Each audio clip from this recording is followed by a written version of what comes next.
There's a team of silent assassins living inside your engine, and your everyday habits are paying them to do a job. I've spent 20 years profiling their work, and their calling card is always the same: a turbocharger torn to shreds. I've torn down hundreds of these failures, and this pattern ruined 40% of them. We're about to unmask the 17 killers responsible for that $4,500 repair bill, starting with the one that works while you sleep. And stick around, because after we expose the number one killer, I'm giving you the 5 exact countermeasures to stop them cold. Number 17. The casual shutdown. You pull into your spot after a hard run on the highway. The engine's hot. You're tired. You turn the key. Silence. Ever feel that simple sense of relief? Here's the thing. That innocent action is a starting gun for a silent execution. You've just killed the engine's life support, the oil pump, the coolant pump, while leaving the turbo's exhaust side glowing at over 1,000 degrees. That heat has nowhere to go. It's trapped. This is the accomplice, the driver habit, that gives every other killer on this list permission to begin its work. According to service data from the AutoZone network, premature turbo failure is overwhelmingly linked to vehicles used for short, aggressive trips without a proper cool-down. Think about the cost. It's $0 to idle for 60 seconds. It's maybe $200 for an oil analysis that shows the first signs of heat damage. But ignore it, and you're looking at the full $4,500 replacement this one habit guarantees. Before you turn the key tomorrow, remember this moment. Have you been doing this for years? Let me know the mileage in the comments. Number 16. The thermal soak. You're inside grabbing the mail, but your turbo is just getting started. That trapped heat, with nowhere to escape, begins to move. It bleeds from the red-hot exhaust, housing directly into the turbo's core. Here's the thing.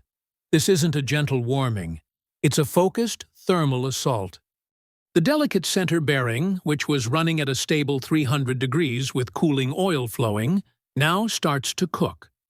It's a silent, invisible process that feels like nothing from the driver's seat.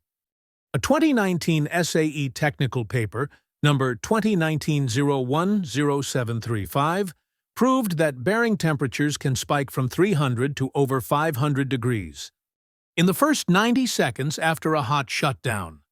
That's a 200-degree jump with zero cooling.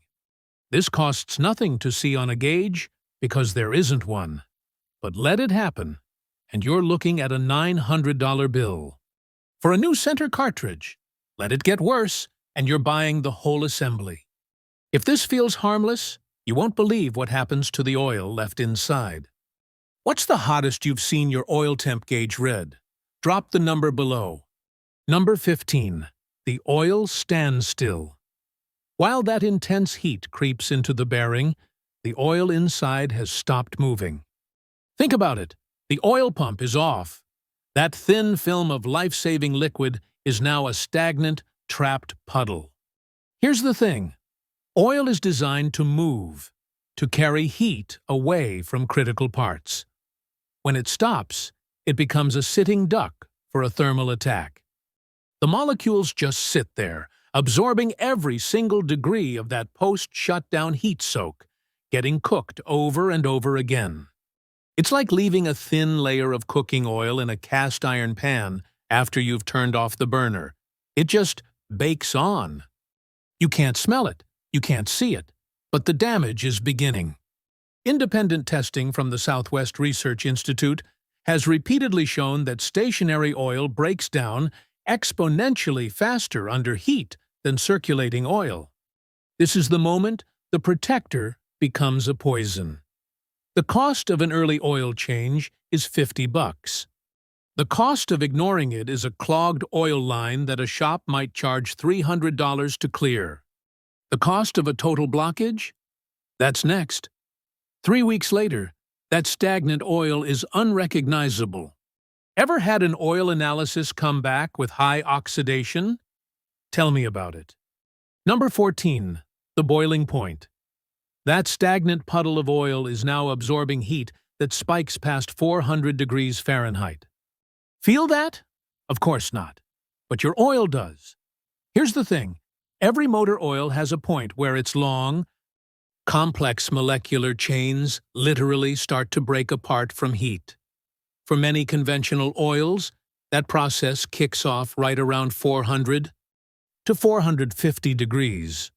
Your turbo's bearing housing is now a miniature chemical reactor, cooking the very fluid meant to protect it. It's a process that happens in microscopic pockets of oil, far from any sensor.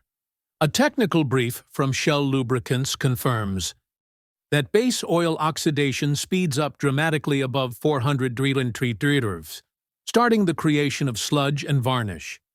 The cost of a better oil is maybe $20 extra. The cost of a shop visit to diagnose a sluggish turbo is $150.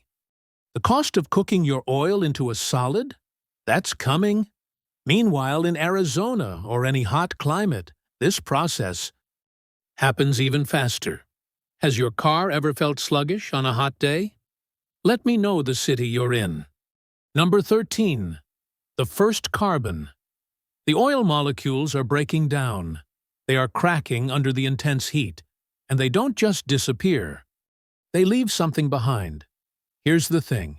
This process, called coking, turns liquid oil into solid carbon. It's the same basic chemistry that seasons a cast iron pan, but it's happening inside an oil passage just 1 millimeter wide. At first, it's a nearly invisible varnish, a sticky golden brown film on the metal. You can't feel it in the steering. You can't hear it in the exhaust. It's the quiet foundation of total failure. According to ASTM D2272 testing standards, full synthetic oils like Mobil 1 or Amsoil show vastly better resistance to this breakdown at high temperatures. The fix is simple. Use a high-quality, full synthetic oil. The cost is a few extra dollars. The cost of not doing so is a $4,000 turbo. Before you turn the key tomorrow, think about what's coating your turbo's oil passages. Hit like if you're already running full synthetic. Number 12. The deposit growth. That first sticky layer of varnish is now the perfect surface for more carbon to grab onto. Every time you do a hot shutdown, you bake on another microscopic layer. Here's the thing. These deposits don't stay soft.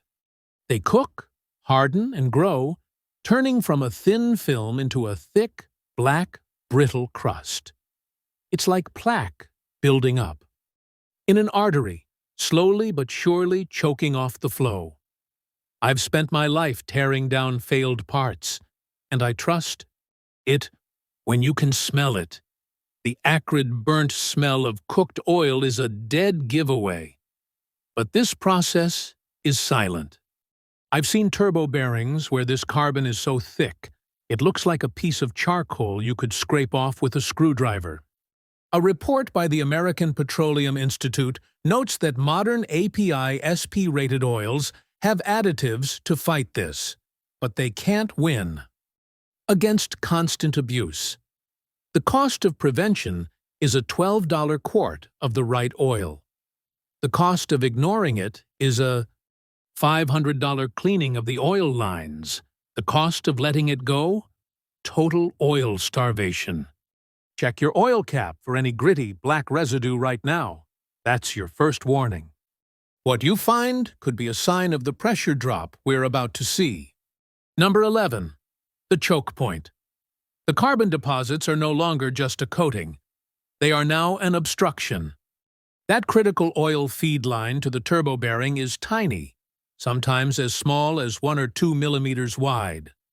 Here's the thing. It doesn't take much to block it. As the carbon builds up, the effective diameter of that passage shrinks. Oil pressure in the turbo starts to drop, but it's so gradual you'll never see it on your dashboard gauge. The engine computer won't see it either. The turbo is slowly being starved, and it has no way to tell you. I've seen these passages on a 2015 Silverado with only 80,000 miles completely blocked. We had to use a drill bit to clear them. This costs a few $100s in labor to fix if you catch it. If you don't, it costs you the turbo.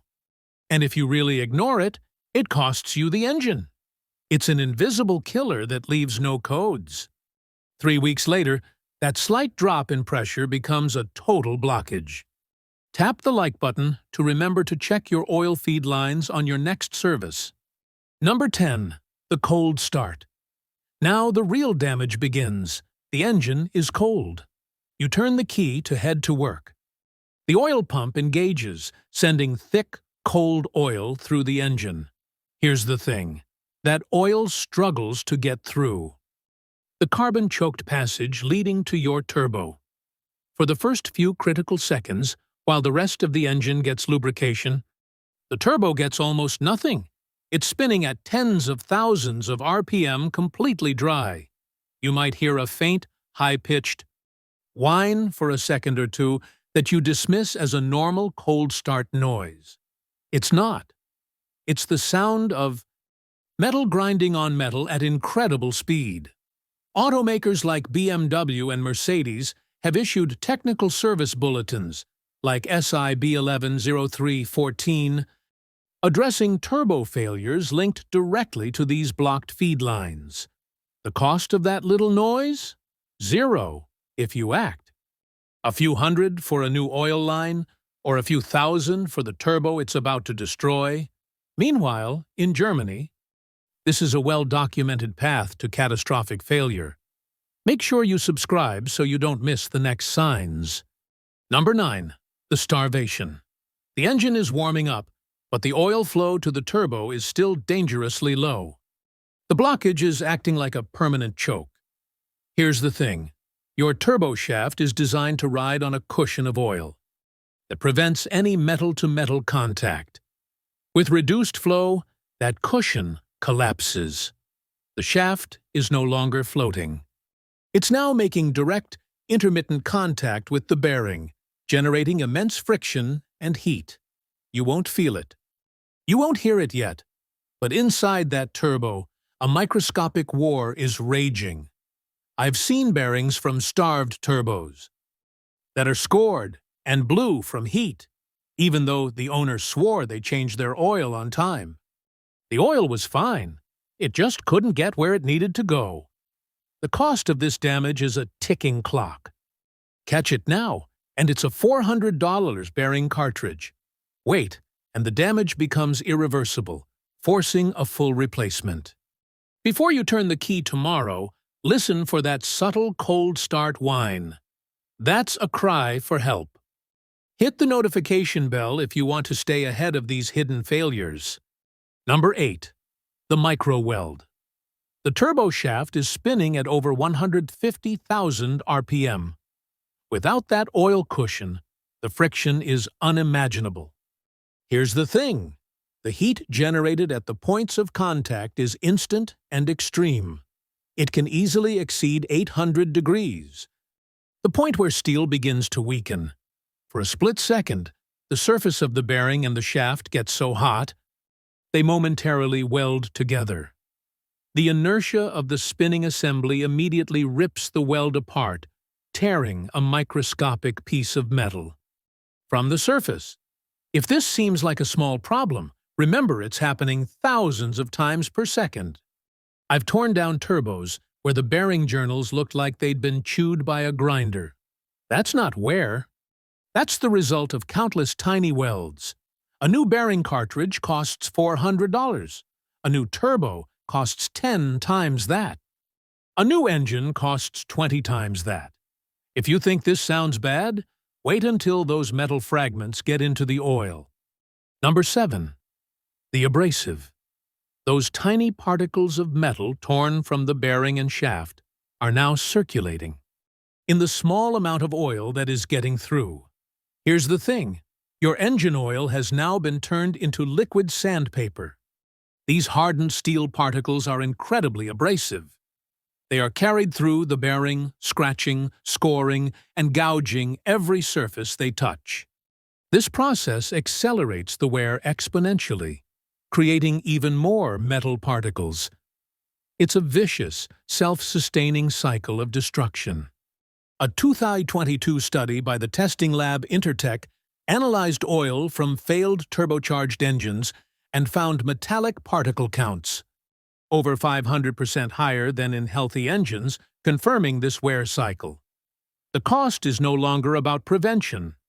It's a $150 oil flush to try and clean it, a $2,500 turbo replacement if it's too late, or a $10,000 engine if the debris gets everywhere. 3 weeks later, that faint whine becomes a screech.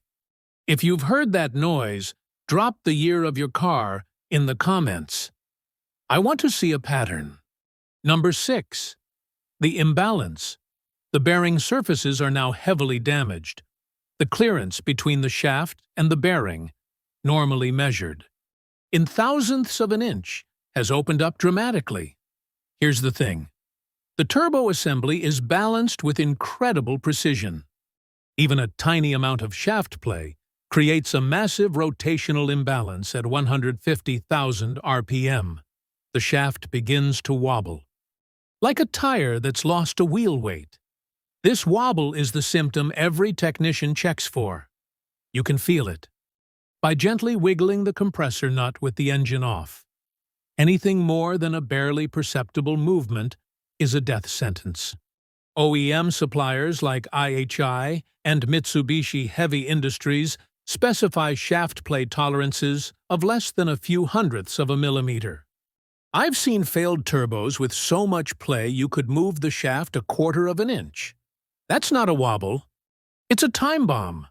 A rebuild kit is $400 if you catch it here. Wait, and you're looking at a $2,000 replacement. But if you ignore it, the cost is the entire engine. Go check your turbo for shaft play tonight.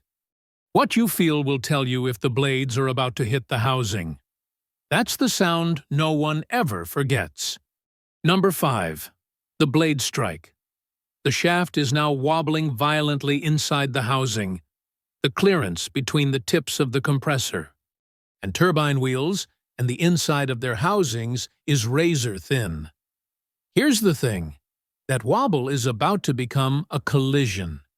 The tips of the blades, moving at hundreds of miles per hour, make contact with the metal housing. The sound is unmistakable, a horrifying, high-pitched scream or a dentist drill whine that rises and falls with engine RPM.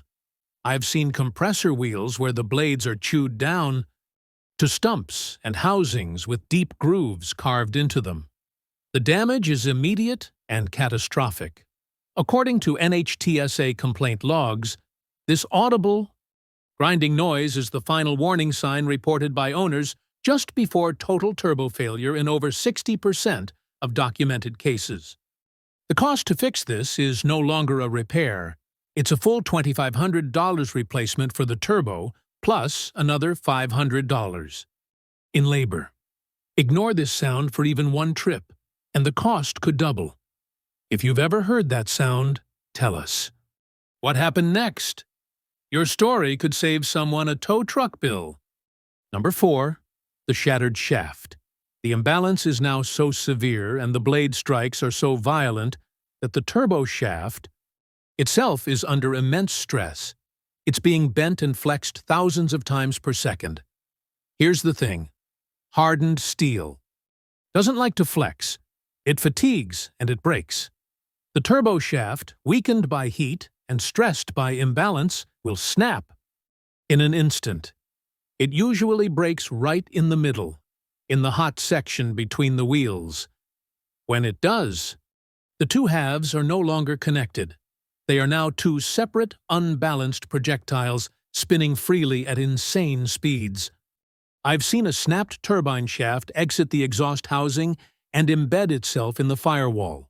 The cost is now guaranteed to be a new turbo and likely a new exhaust manifold, putting you in the 4,000 HAL range. But the real cost is the shrapnel that's about to enter your engine. This isn't just a failure, it's a shrapnel event. This is your final warning. Ignoring the signs now is not a gamble. It's a guarantee of destruction. Number 3. The runaway. This is for the diesel owners. The turbo shaft has snapped. The compressor wheel is disconnected. But oil is still being pumped into the failed bearing housing. Here's the thing. That oil seal on the compressor side is now gone. Pressurized engine oil is dumped directly into the intake. A diesel engine will burn whatever it gets, and it starts to rev uncontrollably, feeding on its own oil supply. Turning the key off does nothing. It will rev higher and higher until it either runs out of oil and seizes, or it over-revs so badly that it throws a rod through the side of the block. A technical alert from Cummins explicitly warns that the only way to stop it is to choke the engine of air by blocking the intake. There is no cost ladder here. This is a total engine loss, period. A $20,000 nightmare. 3 weeks later doesn't apply here. This is a 3-second disaster. If you drive a diesel, you need to know how to stop a runaway. Number 2. The foreign object debris. The turbine wheel has disintegrated. Chunks of hardened metal are now being blasted into your exhaust. System at supersonic speeds. Here's the thing. Those pieces of shrapnel have to go somewhere. They will shred your catalytic converter. And your diesel particulate filter. A catalytic converter can cost $1,500. A DPF can be over $3,000. That's on top of the $2,500 you're already spending on a new turbo. Meanwhile, on the intake side, pieces of the shattered compressor wheel are being sucked into your engine. Even a small piece of aluminum can bend a valve, score a cylinder wall, or punch a hole in a piston. An OEM recall campaign, like Hyundai's recall number 193, was initiated for this exact reason: turbo failures leading to catastrophic engine damage. The final bill can easily top $10,000. Have you ever seen a repair bill jump from a turbo to a full engine? I want to hear that. Story in the comments. It's a warning everyone needs to see. And stick around, because after the number 1 killer, I'm showing you exactly how to prevent all of this. Number 1. The engine grenade. This is the moment it all comes together. The oil starvation, the bearing seizure, the snapped shaft, the ingested debris. Here's the thing. You don't have a turbo failure anymore. You have a total system failure. The engine has ingested metal, the exhaust is clogged with debris, and if it was a diesel runaway, the bottom end is likely destroyed. From over-revving. I saw this on a 2018 F-150 EcoBoost. The owner ignored the whine for a week. The turbo let go on the highway, sent the compressor wheel through the intercooler and into cylinder 3. It broke the piston, bent the rod, and cracked the block. The truck came in on a wrecker with 72,000 miles. The repair wasn't a new turbo, it was a new $10,000 long block. And it all started because he never let it idle. For 60 seconds after a drive. Now you see the full chain of command. Don't go anywhere. You've seen the killers. Now here are the 5 ways to stop them dead. First, the 60-second rule. After any drive, especially a hard one, let the engine idle for 30 to 60 seconds before shutting it down. This allows the oil and coolant pumps to circulate fluid, safely drawing that destructive heat out of the turbo's core. This single habit starves the entire damage cycle before it can begin. It costs you nothing and saves you everything. Second, the right oil. Use only a high-quality, full synthetic oil that meets or exceeds your manufacturer's specifications, like API-SP or Dexos. These oils have superior thermal stability, resisting breakdown at the high temperatures seen during heat soak. This prevents the creation of carbon deposits. The cost is an extra $10 per oil change versus thousands for a new turbo. Third, the right interval. Don't stretch your oil change intervals, especially if your vehicle is tuned or you drive it hard. Sending a sample to a lab like Blackstone Laboratories for $50 can tell you exactly when your oil's additives are used up. Clean oil with active detergents is your best defense against carbon buildup. Fourth, the warm-up. Just as a cool-down is critical, so is a gentle warm-up. Don't go into high boost when the engine oil is cold and thick. Give it a few minutes of easy driving to allow the oil to thin out and achieve full flow to the turbo bearings. This protects against dry starts that cause microscopic wear. Finally, listen. Your car is always talking to you. Learn to recognize its normal sounds. A new, high-pitched whistle, a dentist drill whine, or a grinding noise on shutdown are not normal. They are cries for help, catching a problem. Early, when you first notice a new noise, can be the difference between a $500 repair and a $10,000 engine. Now that you know how post-shutdown heat soak destroys a turbo from the inside out, the next critical step is understanding how your cooling system is supposed to prevent it. Watch our deep dive on electric water pumps and coolant. After-run systems to catch the other silent failure that costs owners thousands. Stop the dominoes before they fall.